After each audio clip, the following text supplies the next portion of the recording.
let's now talk about some autonomic drugs. To better understand some autonomic drugs, we'll first need to focus on the nerve terminal and the nerve synapse. Now, how are neurotransmitters such as acetylcholine made? So within the presynaptic nerve terminal, as we see here, we need to synthesize a neurotransmitter. We'll need to store it in a vesicle, we'll need to release it into the synapse, and finally, we'll need to degrade or reuptake that neurotransmitter. So all of these multiple steps are going to occur at the end of the neuron or the nerve terminal, seen here. There are going to be also some various drugs that we'll throw into the picture, and these drugs can interfere with the various steps. So let's start off by looking at the cholinergic nerve terminal. Choline is going to be taken into the neuron from the extracellular space and combined with acetyl-CoA by the enzyme CHAT, which stands for choline acetyltransferase. Now, we need to dust off the biochemistry cobwebs and remember how acetyl-CoA is formed. We're going to take our glucose, we're going to turn that via glycolysis into a pyruvate, and then that pyruvate is going to transform into the acetyl-CoA by the pyruvate dehydrogenase. So that's how we get our acetyl-CoA. We're going to have our choline, which is going to go into the cell. We're going to use our CHAT enzyme, and we're going to produce our acetylcholine. Now, we can introduce our first drug, which is going to be hemicholinum, which is going to compete with choline in this step and prevent choline from being uptaken into the presynaptic neuron. So that's going to be one way we can prevent neurotransmitter synthesis of our neurotransmitter. Once the acetylcholine has been made, the next step is going to be to package it into presynaptic vesicles. Now, we have a whole bunch of vesicles, but I blew one up. Here, we can see the acetylcholine, which gets packaged into pre-made vesicles. And these are going to travel to the end of the nerve and wait to be released, which you can see kind of down here. Now, we can introduce another drug, which is going to be visamicol. This is going to be an experimental drug that can compete with acetylcholine in this step, which prevents packaging into vesicles. Now next, we're going to have depolarization of the presynaptic neuron. So we're going to have a depolarization wave come down. It's going to depolarize the end of the nerve. Now, this depolarization causes voltage-dependent calcium channels to open, and it's going to lead to an influx of calcium. Now, this leads the vesicles to fuse with the presynaptic membrane, which ultimately is going to release acetylcholine into the synaptic cleft. We can also talk about botulinum toxin, and this inhibits synaptobrevin, which is simply a snare protein that mediates the transfusion or the fusion of the vesicles with the presynaptic membrane. Hence, botulinum prevents acetylcholine release. And this is going to prevent the muscle contraction, and it's going to lead to a flaccid paralysis. Now, do you remember that sweating is going to be mediated by muscarinic receptors as well? So botulinum toxin actually prevents sweating as well. So once inside the synaptic space, we have our acetylcholine, and it can bind to a postsynaptic receptor, like this receptor here, to mediate its effect. Also, it can be enzymatically degraded by acetylcholinesterase, which is going to split the choline and acetate. It's going to take our acetylcholine, and it's going to convert it into two products here. And then choline, we have the choline here, it's going to be reuptaken. It's going to start our process off again, and it's going to be taken up into the neuron, and it's going to be resynthesized into the acetylcholine. Thus, we have a cycle of how we're going to make our neurotransmitter. So here's another question I have for you. What enzyme is responsible for the formation of acetylcholine? And then also, I have another question. What are its two substrates? So we just covered the formation and degradation of acetylcholine, so this should be an easy one. If you're struggling with this question, make sure you go back to the previous slide and review this pathway one more time. Now, the enzyme that we're talking about is choline acetyltransferase, which is also known as the CHAT enzyme. It's going to take that acetyl-CoA and take a choline, and it's going to convert it into our neurotransmitter acetylcholine. So I'll pose even one more question to you.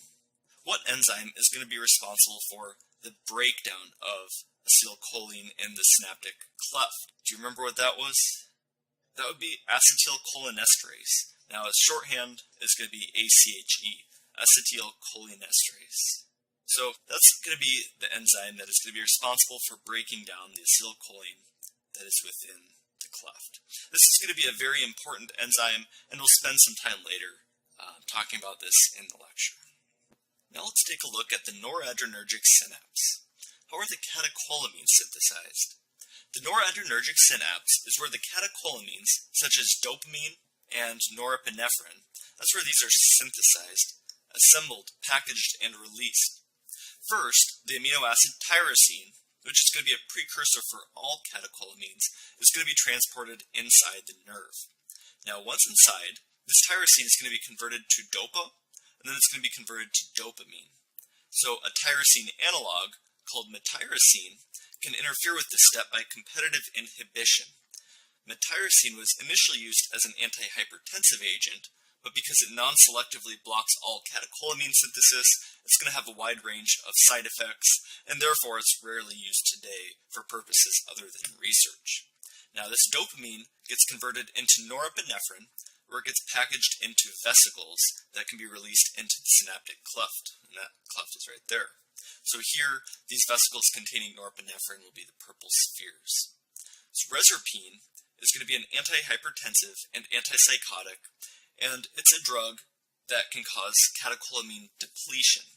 Reserpine inhibits the packaging of catecholamines into the presynaptic vesicles. Guanethidine is an antihypertensive that replaces norepinephrine in vesicles, and it also decreases the amount of norepinephrine released from the synapse. Bertilium is an antiarrhythmic agent that also blocks norepinephrine release. So in summary, we have metyrosine, reserpine, guanethidine, and bertilium that have different mechanisms of action. However, they're all going to work to decrease the sympathetic outflow by decreasing neurotransmitter release. So now, just like in the cholinergic neuron, an action potential depolarization will cause release of norepinephrine into the cleft. And once in the cleft, the norepinephrine acts on receptors to exert their effect. Now, some drugs actually increase the concentration of norepinephrine in the synaptic cleft. This is going to lead to increased sympathetic outflow. So have you ever wondered how cocaine works? Cocaine, tricyclic antidepressants, and amphetamines all increase the amount of norepinephrine in the synapse by preventing its reuptake into the presynaptic neuron. So here we see the catecholamines trying to be reuptaken into the neuron, and these will block that step. Amphetamine also is going to stimulate norepinephrine release into the synaptic cleft. Okay, let's talk about how does a cholinergic synapse and noradrenergic synapse differ. So a crucial difference between the cholinergic synapse and the noradrenergic synapse is going to be based on the reuptake of the neurotransmitter. We'll start off with a brand new picture here where the norepinephrine has already been released into the synaptic cleft.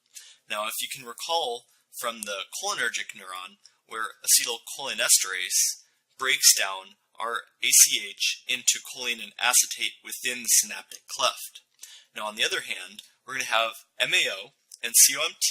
And these are going to be the enzymes that are going to be responsible for breaking down our norepinephrine, or our catecholamines, but these are going to be located within the neuron, not in the actual cleft space itself. Therefore, the main method for clearing norepinephrine from the synaptic cleft is going to be reuptake into the neuron. So let's introduce an alpha-2 receptor here. Do you remember what the function of activating an alpha-2 receptor does? Sympathetic stimulation of alpha-2 receptors, so we take our norepinephrine here and we stimulate it, it's going to provide negative feedback and reduce sympathetic outflow. So we're going to decrease norepinephrine release. So if we release norepinephrine into the cleft, it's going to go back onto an auto-A2 receptor, and it's going to decrease norepinephrine release, kind of acting as a negative feedback mechanism. Now, we also have activation of M2 receptors by acetylcholine. This is going to inhibit norepinephrine secretion. So we're going to decrease norepinephrine release. Whereas activation of angiotensin II receptors is going to increase norepinephrine release. So as you can tell, the body is a complex system of checks and balances. This neuron here is going to have multiple receptors, and it's going to have multiple points of regulation. So make sure you're comfortable with how neurotransmitters are synthesized, broken down, and regulated, since these topics do make great board questions.